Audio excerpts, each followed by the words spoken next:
So, this is Ryan Morini, sitting here with Roane Smothers. Speak up a little clearly. Okay, sorry. That's all right. Sitting with Roane Smothers, June 22nd, 2012.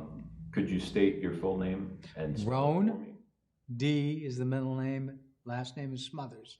Okay. Can you spell it? Roane, D is in Donald, and the last name is Smothers, Smothers. Okay. And what is your date and place of birth? I was born in October 26th, 1955, in Detroit, Michigan. Okay. Is that where you grew up? Yes. Okay. What was it like to grow up in Detroit? I had a wonderful childhood. All right. What can I say? I grew up in a predominantly African-American middle-class neighborhood, but we had Polish people, we had Filipino people. It was in that sense, it was a diverse cultural neighborhood, but it was basically black middle class. Okay. So how did your family get to Detroit? My father was born in New York City, and he wanted to go to college, and he wanted to go to the University of Michigan. However, my father's mother could not afford that, but she had a friend who lived in Detroit, and so he could get free room and board by going to Wayne State University in Detroit. So that's sort of in a roundabout way how I was born in Detroit. Okay. And who are your parents? What are their names? My father is Henderson Michael Smothers, and my mother is Dorothy Ann McCown Smothers. Okay. And so, who were their parents? My father's parents was Henderson James Smothers, and his mother was Marion Clementine Noyes. My mother's parents are Charles Ellsworth McCown and Alice Burden McCown. Okay. And did your parents talk a lot about their parents and where they came from? My mother did, but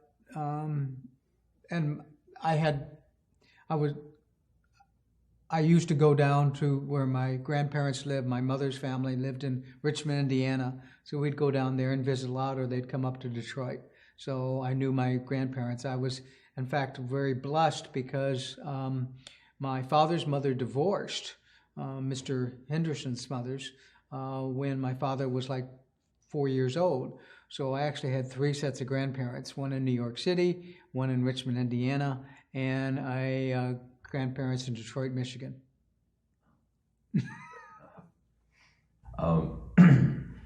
So the Underground Railroad, what significance does it have to your family? My father, I was working in Minneapolis, and my father passed away in Detroit, and I needed to be closer to Detroit, so I would apply for jobs within driving range, and I got accepted at the Miami Valley Regional Transit Authority in Dayton, Ohio. And since that's very close to my mother's hometown in Richmond, I started doing genealogy research. And what I learned was that my grandfather, my mother's father, comes from a pioneer African-American settlement about 20 miles north of Richmond, Indiana. And that settlement was a hub of Underground Railroad activity. These were free African-Americans. Had your family talked about that when you? No, they had not. Basically, I had got most of my history from my father's mother, who was born in New York City, lived through the Harlem Renaissance. So I got history that way. I really did not know too much about my mother's family. We would visit them, but I didn't know about the history. And when I stumbled upon the history, like most African Americans, we are taught that we were slaves until 1865, and then we became free.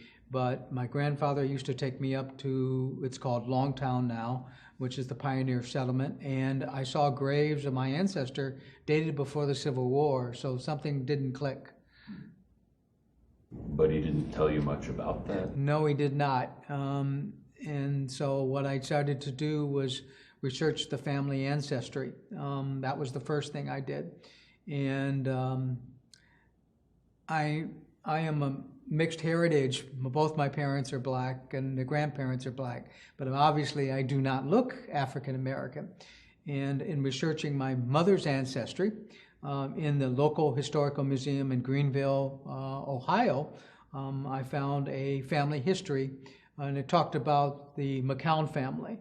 And the McCown started when a Scotsman brought a Hindu wife to Virginia in the 1700s. And their children were of dark skin, so their children married African American women. And part of that story is in the early 1800s, free people of color, which they were, the southern states were making it very difficult for free people of color to live. They were making them have passes and to prove they were free and taxing them at a higher rate. And so one of my great-great-great-grandfathers decided to leave Virginia, and they become a pioneer, and he bought land in Rush County, Indiana in 1822. Wow. And he was half Hindu and half Scottish. It's the American story. I guess so, yeah. Have you been able to get any stories about the place from your relatives since then, or? Again, just a little knowledge, but not a whole lot of knowledge. Most of the information, because the community in Longtown, it's on the Ohio-Indiana border, about 20 miles north, a lot of people didn't know the origins of the settlement. At least they didn't talk about it. And also the story gets lost. After 2 or 3 generations, people come up with different stories, and the story of the original founding father got lost. And so what I uncovered was a friend of mine, I started researching what's called triracial communities. And I met a woman named Mary Ann Olding who had done research on African American settlements in Ohio. And she gave me an article from W.D.E. Du Bois, and he visited that community in about 1909. And in the article, he states the beginning of the community. He talks more about it, but he states the beginning of the community began when a Pennsylvania Dutchman had a daughter too darkly beautiful to marry under Virginia law. He had a neighbor as moral as himself, whose son born of a half-Negro, half-Indian squaw. That boy walked to Ohio in 1804, squatted on land, and went back and got the Pennsylvania Dutchman's daughter.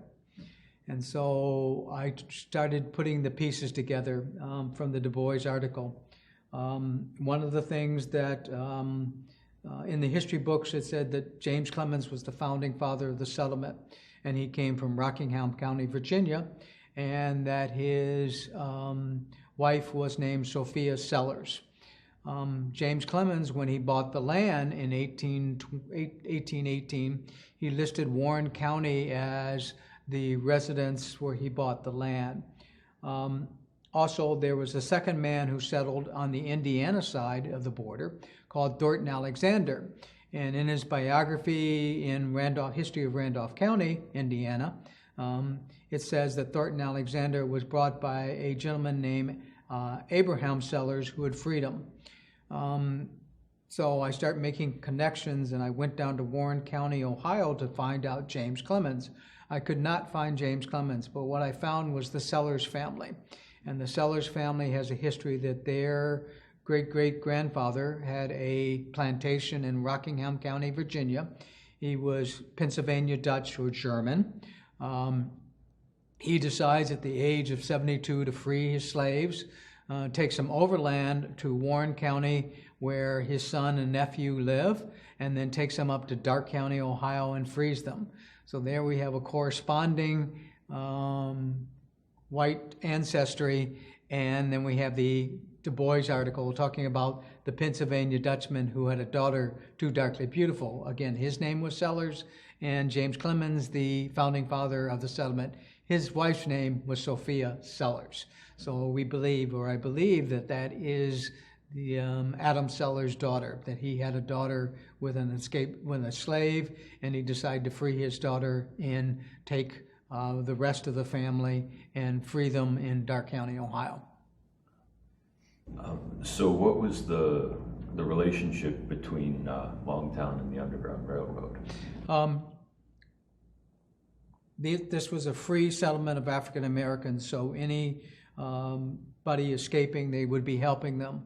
Also in Underground Railroad history, there's a gentleman named Levi Coffin, and he has a house that he finds in 1827 in Fountain City, or Newport, which it was called at that time, Indiana. And he was very much an abolitionist, and when he got there, he saw that the Underground Railroad went through that area. And that is about 10 miles southwest of the community. And he was very much active in the Underground Railroad, and he also had a free store in Newport, and he also moved to Cincinnati where he had a free store. Free stores were stores that nothing was made by slave labor. And he is considered the president of the Underground Railroad in the Midwest. He was very much involved in it. He also wrote a book called Reminiscence of the Underground Railroad. And he talks about which was called at that time the Greenville Negro Settlement. And there was actually that in the Ohio side, and then called Cabin Creek on the Indiana side was another African-American settlement. And he talks about when the slave hunters were in Ohio, he'd send them by the route, because he was right on the border through Indiana. And when the slave hunters were in Indiana, he would send them by the way of the Greenville settlement. So these folks were very much active in the Underground Railroad, and they would pass them on to the next conductor. There was also another gentleman from the settlement that worked with Levi Coffin, and he and Levi Coffin actually went to Canada after the Civil War and met with some of the people that they had freed. So this settlement was a hotbed of Underground Railroad activity and also of abolitionist belief. So how did it feel for you to realize that you have relatives buried there in Longtown? You have that direct... Again, I'm discovering what most African Americans are discovering is their real history and the history behind African Americans in this country. That is, to me, a personal quest that I went on and discovered this history. While it's important to me regarding this settlement and my family, this is not an anomaly of African American history. There were settlements all over the state of Ohio and Indiana before Civil War, and this community is different in the sense that it still has structures that are still there. Most African American communities, like most rural communities, and by the Industrial Revolution, people were moving to cities and leaving the farmland. And again, if you have a family of 10 kids and you have 100 acres, not everybody can farm. So people, the rural migration to the cities, and most of these African American settlements, when people leave, the Caucasian folks buy the land and bulldoze down the cemeteries, and the story is forgotten. Because this one has buildings and there's still African American farmers who are farming the land, the story is still there. Barely, because they're dying off, the descendants are dying off as we speak. So I wanted to make sure that the legacy of this settlement and its history is preserved forever, and to preserve the buildings to show younger generations that they were pioneer African Americans that were extremely successful. Some of these, Thornton Alexander and James Clemens, were some of the most successful African American farmers or farmers, period, in the area. So it shows. One of the examples I always use is that General Sherman said that if when his March to the Sea, that he would give 40 acres and a mule. And that never happened to African Americans. But in Longtown, this is an example of freed slaves like Thornton Alexander, or free people of color like James Clemens, who actually got land. And because they had some association with plantations or farming, they became very successful farmers. Oh, and can you expand a little more on the preservation efforts regarding Longtown? Like what? It's like anything, you take a baby step and you never realized how deep you're going to get. I just wanted to put something on the National Register and to have the community acknowledged. And I located one building, which was a school that was built after 1865, that's used currently as a community center, but it was added on, so it has some non-contributing additions in preservation terms. And I wrote the nomination to the Ohio Preservation Office, and they said most of your nomination was before the Civil War, so you need something to represent the era before the Civil War. And there was this house that a friend of mine said the owners were thinking about tearing down. It's an old brick house. And I looked at it and had some preservation friends look at it, and they saw that the lintels were wood, and that's evidence that it was dated before 1865. And so I took on researching the story of that house, and through that history of that house, that turned out to be James and Sophia Clemens' house, and the whole history of the community fell out of that house. So I put the house on the National Register of Historic Places. We got a grant from the National Park Service Network to Freedom Program for $25,000. I matched it, raised funds from Whirlpool Corporation, Walmart, the local banks for $25,000, and put $50,000 of structural repairs into the building. However, it needs a lot more, so that one is on hold. Part of my journey here was actually how I got somewhat involved in this was interested in history.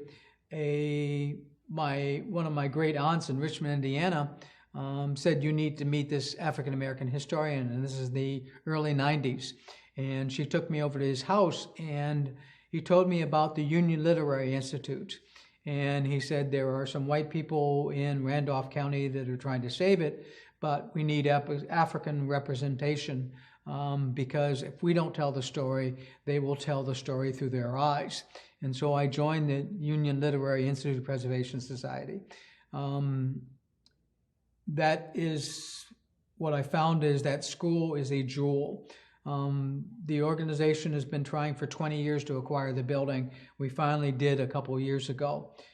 It was a school for higher education since the settlement was African American. However, the Quaker influence were in the neighborhood because a lot of the free blacks migrated with the Quakers in Ohio and Indiana. And so both the Quakers and free African Americans believed in higher education. And they constructed a school of higher education in 1845. It did not discriminate on the basis of race or sex or religion, but it was a Christian institution. And it taught things like algebra, trigonometry, Latin.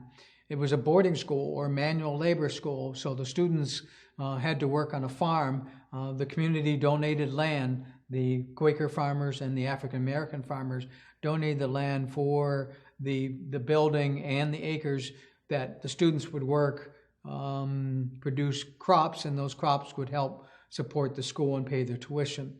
One of the people that attended the school was a gentleman named Hiram Revels. He was born of a Native American, African American ancestry in North Carolina. He went to school there. His family they migrated to Ohio and Indiana and participate. After the Civil War, he went to the state of Mississippi and became a state legislator. This was during the period of Reconstruction, and the current senator from Mississippi was Jefferson Davis. And Jefferson Davis could not be a U.S. Senator because he was a traitor to the Union. And then also, again, because this was Reconstruction, they appointed Hiram Revels as a U.S. Senator. So the first African-American U.S. Senator was educated at the Union Literary Institute. It lasted until about 1891. Another gentleman that was important to the Union Literary Institute was, God, it escapes my name now. I forget those things. Anyway, he was he went to school at the Union Literary Institute, then he became a teacher in Cincinnati, and when they started Wilberforce College, he was one of the founding fathers of Wilberforce. So the progression of African American education continued, even though the Union Literary Institute, after the Civil War, and it started losing its African Americans could get education elsewhere, so it lost its prominence. It became just a basic school for children, because before it was for 14 years and up, and became a regular school because Indiana then allowed education for African Americans. Mouthful. Hey, that's good though. That's good. So what's it been like to be at this conference here with all the different, there's all of the different people in one room, under one roof? Every time I attend one of these conferences, I learn something new. Part of the African American experience is, again, we don't know our history. And part of this conference is teaching the African American experience and how much American history is based upon that African American experience, which is not taught in schools. We were here in the 1600s. So, and I guess one of the quirks of my facial or how I look is growing up and going to school, people would ask me what country I'm from. And I would tell them I'm a Black American, and they never understood the race mixing that went on. That's another part of history that isn't talked about, and that majority of African Americans have Caucasian and or Native American ancestry. So that's another story. So part of my role is educating America on the true history, African American history. I know my brother in Florida, a gentleman came up to him and asked him what he was, and he said Black. And the gentleman's response is, "You must have come from a light-skinned tribe in Africa." That is the ignorance of America and not understanding the African-American experience. So while a mixture of all different things, I was raised African-American, and I usually tell folks, as long as you continually ask me what I am, that is the response you're going to get. So this conference is deeply educational. Again, my father's mother relatives have some ancestry in northern Florida, and the Spanish and the history behind it. So I'm learning more about the Seminoles, about the Black Seminoles, about the Guyanguchi. Oh, the Gullah Geechee people, which I, again, had a light history on, but I'm getting much more into it. And our history is so rich and so much a part of the United States. It's incredible, but that story is not told. And this conference is one of the vehicles which the real African American history, or I should say, this is not African American history, this is American history that is not being taught in our schools, that should be taught in our schools, of the contribution of African Americans to this country. Fair enough. Did your family talk much about the North Florida history, or? Yeah, my brother has researched it a little bit on a side note, and there is her last name is Noyes, and there's a genealogy website, so we went to it, and they've actually connected our family to the white Noyes, which actually came from England. But what's also interesting is they acknowledge that one of their ancestors, a white man, he fathered children by a housekeeper, and it stated that the housekeeper had a house that was mortgage-free, and she had 5 kids, so that was his mistress or whatever. His father was also, his father came from Massachusetts, but during the Civil War, he was definitely a Southerner, and he was a Confederate major in the Southern War. So not only do I have on my mother's side people in Longtown, which were part of the Massachusetts 54th or United States Colored Troops, but I have on my father's mother's side Confederate soldiers. Again, part of the American experience. Yeah, I guess so. You've talked a bit about what gets taught in schools. What was schooling like when you were growing up in Detroit? What did they teach? I went to a Catholic school. My grade school was a predominantly Polish school. And one of the things that I got out of that was Polish history. I learned about Poland. I learned about Copernicus. And that became, after that, I went to an African-American inner-city Catholic and then a boys' Jesuit school. But from the schooling and learning, and one of the things that African Americans continually ask is, every ethnic group comes to America and becomes successful, and why can't African Americans become successful?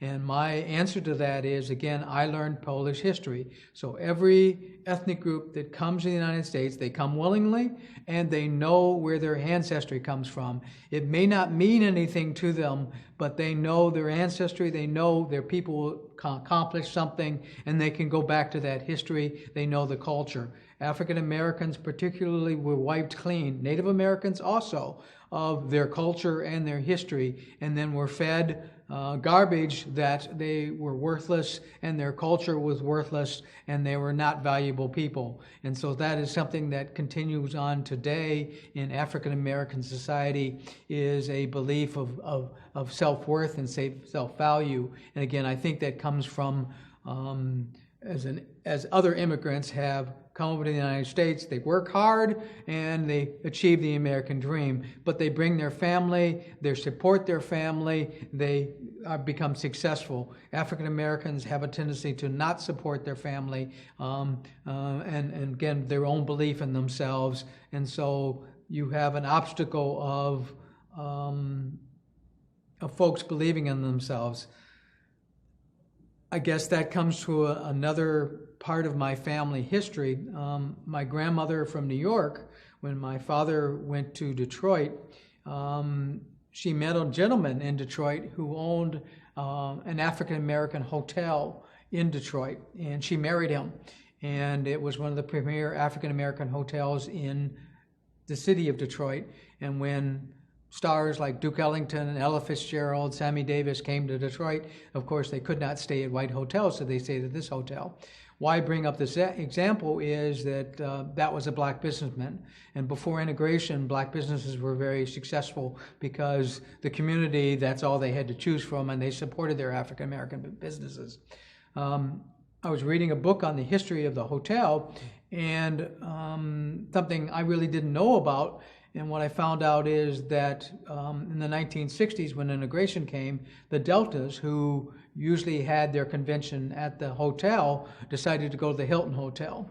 So when integration allowed the African Americans to go elsewhere, and with their poor self-esteem, they believed that the white hotels or the white products were better than African American products.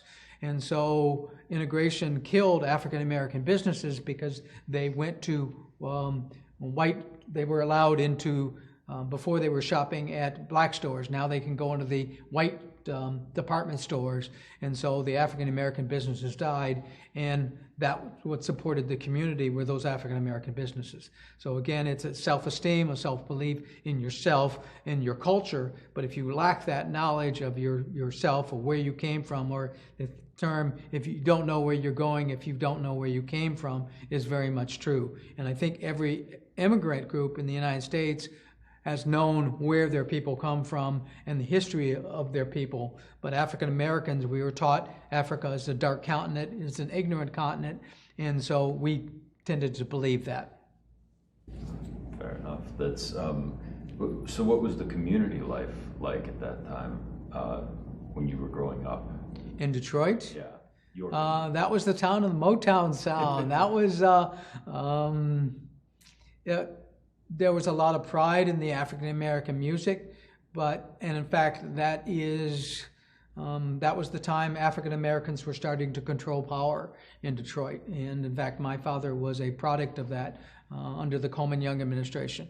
But what African Americans, as we gained political power, we don't understand economic power. And so while we were very proud in taking over the city and taking over the institutions in the Detroit area, 1967 was a watershed movement when the riots happened, and African Americans didn't realize it, that white flight started, and they started moving to the suburbs, and that created a vacuum for African Americans to take power, but that was political power just within the jurisdiction of Detroit and not the economic power. So at the same time, the auto factories started closing, and that's the story of Detroit. So while you have a real positive of African American power and belief in themselves, they did not have economic power, which is why Detroit is in the state it is now. Well, and so you were 12 in 67, is that right? Yeah, I was 67. I can remember, and again, the middle class neighborhood that we lived in was quiet, but just north of that there was a Army Reserve base where the tanks and everything was stored, and where my first high school and my brother went on 12th Street is where the tanks rode down the street. So when they left, we looked at the burned buildings and saw the destruction in the community. One of the sad things is a lot of the small businesses, they were Jewish or ethnic, were burned out of the community, and the community burned the only businesses that were in the community. So after the riots, the businesses no longer existed, and it became very difficult for a lot of people in the inner city. That's, what were your parents talking about at that time? Did they talk to you at all as kind of a child? Well, my father was a pretty radical, so my first protest rally was Martin Luther King came to Detroit right before his March on Washington, and that was the first belief of what I got involved in. So my father was very much for African American power and of that generation. And so, but he was also very educated. So he raised us in a very diverse, we had white friends, we had our suburban white friends. Again, we had Filipino friends and we had Jewish friends. And so he raised us a very diverse, but he definitely believed in African American power. And again, that's part of the learning process for African Americans, that you cannot stand alone, that you have to form coalitions, and that we were taking our baby steps for African American power. I see. What other kinds of political actions did your father engage in? Well, again, I'm rather proud of my father, getting back to some of the history. When he was in Detroit, before I was born, going to school, that's when the war broke out. And the Tuskegee Airmen were formed. So my father joined, and he was a Tuskegee Airman. In fact, I was just there for the Rosenwald School Conference in Tuskegee, Alabama. And they have a airfield for the Tuskegee Airmen, and there's my father's name. So very proud that he was a Tuskegee Airman. And he learned about the South. He never... He never went overseas, but this was his first experience with the South. And so he didn't talk about it a whole lot. However, after the war, he became an air traffic controller in Indianapolis. And that's where he met my mother. My mother was born and raised in Richmond, Indiana, but she went to school at Butler and worked in Indianapolis, and they met. And my mother is very fair-skinned, very, very light. A lot of the people in Longtown, in the community, are very fair-skinned. And so when my father met my mother and they got married, he was transferred to the Cincinnati airport. Well, the Cincinnati airport is located in Kentucky, and no way was he going to move his wife, who was very light-skinned, his comment is he would have been shot for thinking that he had married a white woman. So he decided to go back to Detroit, where my grandmother had married Mr. Roane, and he had family there. So yes, he was very much active. He was active in the unions. He had jobs with the Ford Motor Company. That's another story of a lot of educated African Americans after the war. They couldn't get jobs. These were professionals, had graduated from Fisk and Meharry and other schools, but they were driving buses and they were doing other things because they couldn't get a job in the 1950s. But as the 1960s, things started to break. They started getting professional jobs. And so my father was part of that professional African American class that was working their way up. I see. And so when did you move out of Detroit? Was that with your family? I left in 1974. I went to school at the University of Wisconsin, Green Bay. I did go back to Detroit for graduate school, where I have my master's from Wayne State University in 1984. However, when there were no jobs in Detroit, and so I went elsewhere. That's the mass exodus from the Detroit region because a lot of the kids I graduated from high school with don't live in Detroit.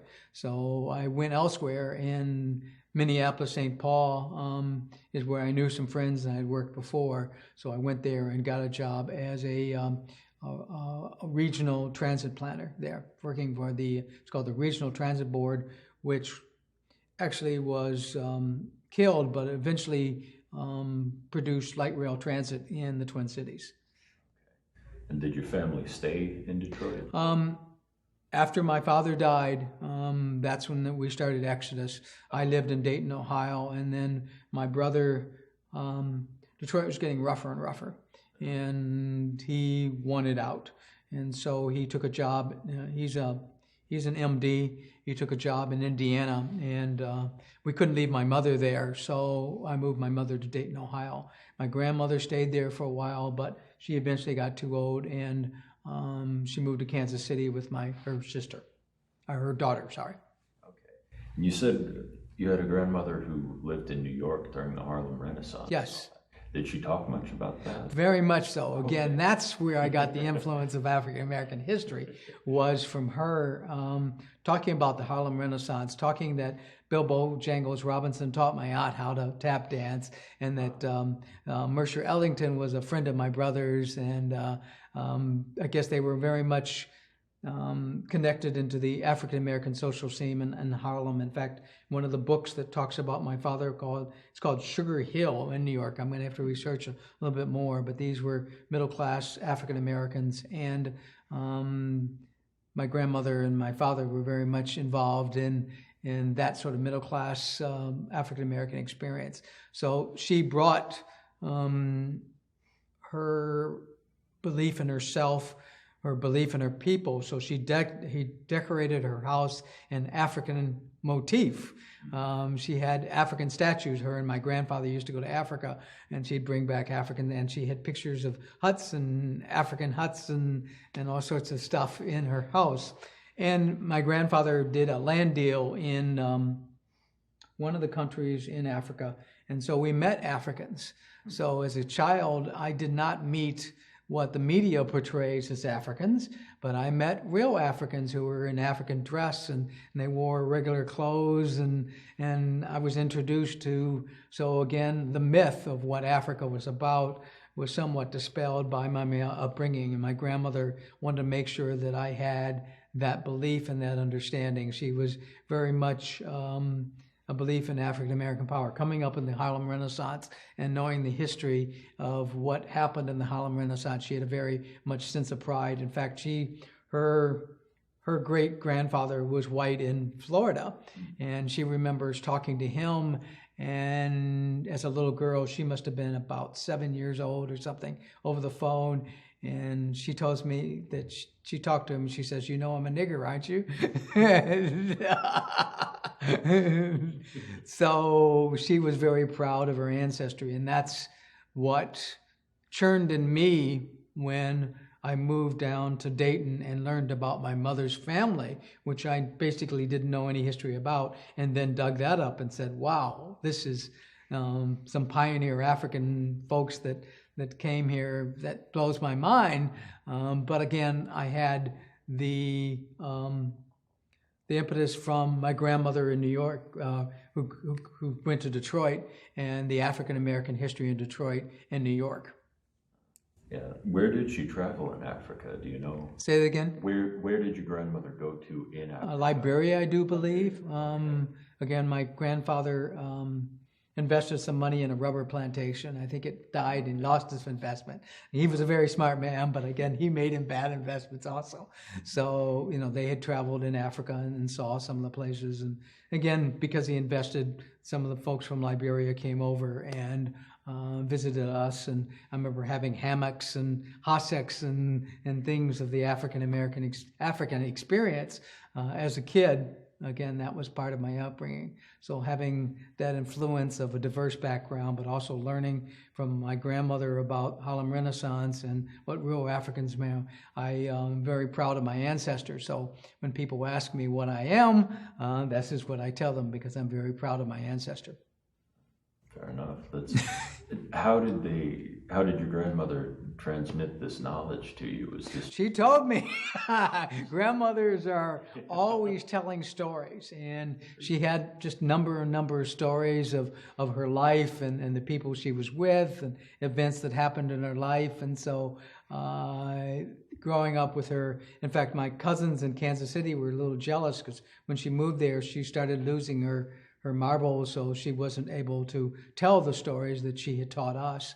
And as kids, we don't always listen, but I guess I did listen enough to know about, and it rubbed off on me, even if I didn't quite understand it, about the pride in yourself and your ancestry. And that's the strange thing about Longtown. While a lot of these folks were light enough to pass over, they somewhat kept their African-American identity, which was, I was just reading about the Melungeons. I don't know if you've heard about them. They are people in the hills of Tennessee who thought they were of some exotic species of Portuguese or whatever, and just did a genetic test that found out they were African-Americans and white indentured servants. So they disclaimed the African-American, and some reason you can understand because they were discriminated against. But for some reason in Longtown, while they only shared a small portion of African-American ancestry, they made sure that people knew of the area that they did have some African-American ancestry, which is strange.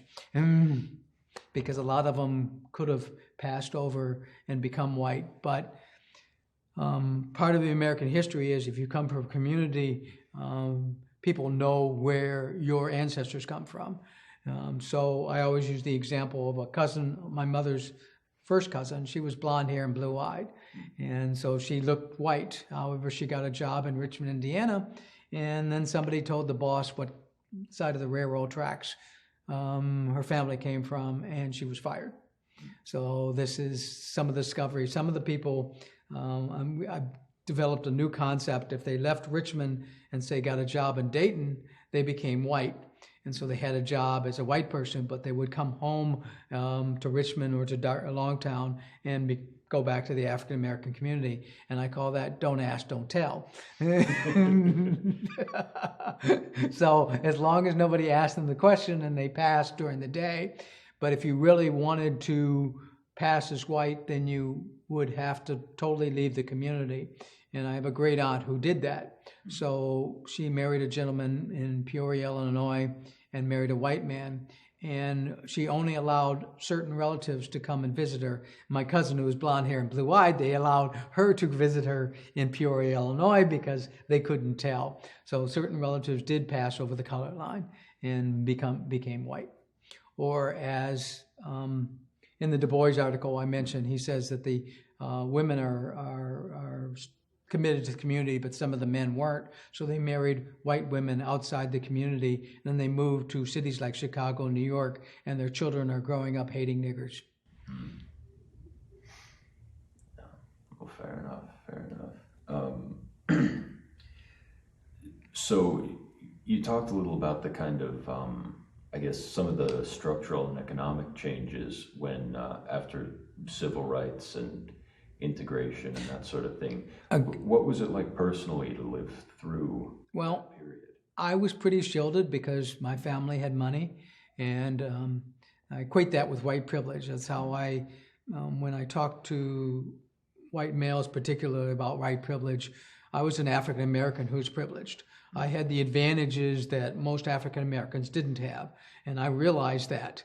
Where a lot of whites don't understand that they have that privilege just because they have the skin. It gives them certain advantages in life to reach higher and certain opportunities that are not open to other folks because of their skin color. Well, those opportunities were given to me because my family had money and were able to educate me. So that is privilege. And I like to people to equate that so they understand what privilege is about, that you may not think you're privileged, but if a man on the street who doesn't have the advantages you have a step up on them, and that was privilege. So I was pretty much protected from mostly what was going on, but I was aware of most of the poverty that was there. But I didn't feel it because, again, I was pretty well protected. Was there any point where you kind of got out of that? I mean, as you were going, say, to college or to grad school, did your perspective change on that in terms of what you were experiencing or seeing, or? Well, again, one of the things I never did is my grandmother asked me if I were passing when I went to Wisconsin, and it would never occur to me because I was not raised that way. But that's what people that look like me could be able to do.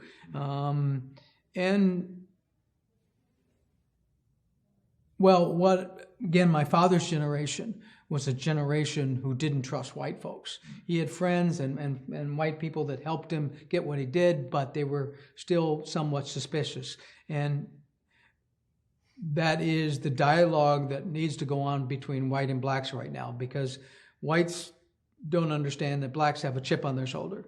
And there's a reason for that chip. There's a justifiable reason for that chip being there, that everything that a white person says, a black person is going to interpret in a certain way because that chip is there. And you have to understand it. But communication can reduce that chip. I never had that chip. I was able to go within the white world and the black world and move in and out and not think anything of it because I knew both cultures. So I didn't have, again, in fact, I surprised a lot of Caucasians because they didn't know I was black until I tell them history. So they were really shocked. And as one lady said, "Oh, you're like the Cosby kids," because they didn't know they were African Americans who were educated and who had accomplished a lot of things. So this is white America that doesn't know the real story of African Americans. Fair enough. So did your family, when you were growing up, talk at all about slavery or the Underground Railroad? Not a whole lot. I knew about it. One of the coincidences in my life is that my mother belonged to a club, and they played cards. And we had friends in Canada, and they were African American friends, because one of Mother's card players, she was from Canada, an African American woman. So we'd go to Canada and we'd play cards with them and do all this. But little did I know that these African Americans who were in Canada came through the Underground Railroad, and that my mother's family in the 1800s helped these folks get to Canada, which is strange because I didn't make the connection. I just thought there were black folks in Canada. I didn't know anything. Do you think your mother knew much about that? Or? No.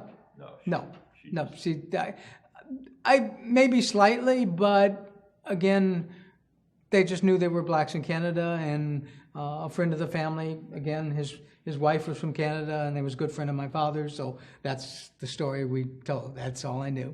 Well, what kinds of things did your grandfather say when you went up to Longtown to look at the graves and things like that? All he did is visit his sister, and really didn't tell me much about the community again. It wasn't until he was passed and my grandmother was passed, and I moved to Dayton, that I started learning the history of it. And I visit relatives and start learning all the history. But they never talked about, and one of the things African Americans, again, don't talk about history is because it's painful. It's painful stories. So as a culture, That's one of the things we're getting out now, is to try to tell those stories, but we were optimistic to look for the future and not look for the past, because the past had Jim Crow, had discrimination. So people didn't talk about the past. They only talked about, well, the future to bring. And so they didn't talk about where they came from. Again, they were looking for the future. And I know when my brother, he was a physician, graduated from medical school, and my grandmother from Indiana, she came from a real poor family, and saw my brother graduate. That was the proudest moment in her life, to see somebody accomplish that. So again, they didn't want to look back, they wanted to look forward. But we missed out on those stories, except for my one grandmother who would tell me all those stories. Sometimes also the African-American migration from the South missed out on those stories when they left their family from the South. Those stories may have been kept in the South, and when they moved north, they didn't go back to see grandma in the South. And so the intergenerational transmission of those stories and those history, which I had, a lot of times the African-American community lost those stories. So they lost the history of rural Southern history, and all they grew up with was Northern urban history, which sometimes wasn't positive. And you're talking about the importance of looking toward the future, but clearly you see a lot of importance in the past. What is the importance of that past, of understanding your heritage? Again, it's a sense of history, that your people accomplished something, that you come from a strong historical background, that your people were strong and powerful, and what they had to go through was incredible, and they survived it. And that's the story that needs to be told, that they were victors in surviving such oppression, such impression of one group over the other. But again, African Americans are just developing a sense of pride in themselves. They still have some hang-ups on themselves and their culture and their people, and so it's an evolution for African Americans. And one of the greatest things was the election of Obama, because now a black child can stand up and say, I too can become president of the United States, which is something my parents instilled in me, goals of what I would become in the future. But a lot of African American kids or poor kids don't have that goal instilled in them. And so to say, yes, I can do it, I can become that, is an important part in developing your own self-esteem and your own belief and your achievements. And so what kind of impact has what you've discovered about Longtown and its history had, or what do you hope it has in terms of when you speak to people or when you share the information with them? What's it? I guess that there were, again, African American pioneers. The story of America was a migration from the east to the west, and every ethnic group did it. And the African American did it the same way as every other ethnic group, whether you're Polish, whether you're German, whether you're Irish, whether you're Anglo. You began on the East Coast and you migrated to the Midwest and formed your communities, and then the next generation moved on to Kansas and Missouri, and the next generations moved to the Californias. And so the migration pattern for Americans was the same as African Americans. We did the same thing as most Europeans did. I think we're pretty close to the end of our time. That's fine. Yeah. That makes a nice conclusion, right? Yeah, I think so. Well, thank you very much.